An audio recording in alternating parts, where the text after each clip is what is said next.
Well, you're going to love our next interview. Of all the people that we managed to track down in the Hajj is a Hollywood movie actor, Omar Reagan, now a Muslim. Thanks so much for joining us. You've acted in the movie Rush Hour 2 as a double for Chris Tucker. Tell me about how you went from Hollywood to Hajj. That's an amazing journey in itself. Yeah, when you put it like that, it kind of, I don't know. It's the first thing that comes to my mind, like, wow, how did I get here? I can say I'm grateful. I know my mother, she converted to Islam when I was young, but I grew up making a lot of mistakes. We won't get into that. Yeah, please don't tell nobody. Don't tell nobody.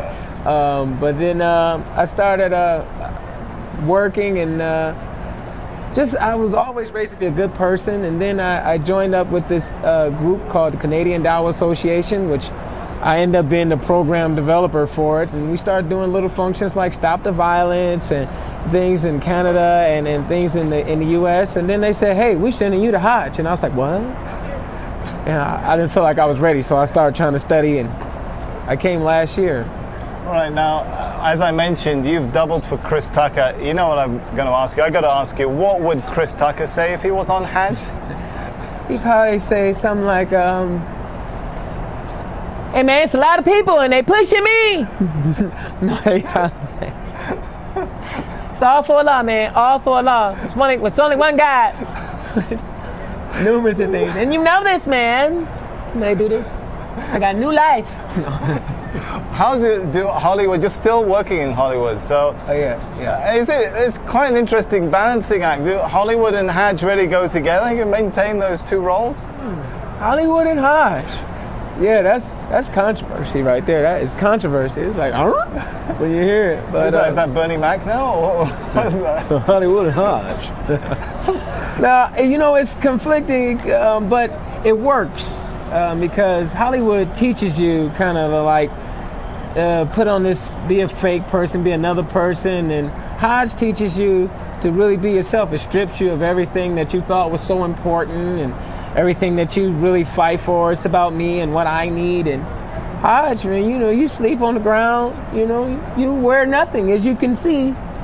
No, we don't want to really show you wearing nothing. He is dressed, by the way. That is true. That is true. But you stripped of all those worldly possessions, you know, and you kind of, everybody's on the same level, no matter how much money you have.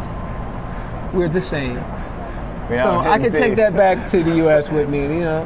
Be a nice person, be a good person. What Islam really teaches is have good character, good manners. Tell me, Omar, does it hurt your Hollywood profile, your Hollywood career, that you have such a high profile as a Muslim? As you mentioned, you're in Hajj, you're talking to us on TV, you're part of the Canadian Dawah Association. I don't know. That's a good question. I'm going to find out when I go back home. Well, if you need a job, I'll talk to my boss. Yeah, do that, because U.S., they'll be like, you was on Al Jazeera? What? I'm like, they love us. It's been good talking to you, Omar Reagan. It's been good talking to you too. I'm going to let you get back to the other rush hour. This is more like rush hour 10. It took us about 3 hours and 15 minutes to get you out here. I don't want to even think about how long it's going to take to get you back. Yeah, what is the opposite of rush hour? Slow motion over here, boy. You can't go nowhere. It's just too many people. They in mountains and everything. It's beautiful though. It is beautiful. Omar Reagan, you have yourself a beautiful Hajj and a safe trip home. All right, nice talking to you. Man. Thank you. We'll be continuing the coverage from the heart of the Hajj in the days to come, but for now I'm going to hand you back to Imran in the studio.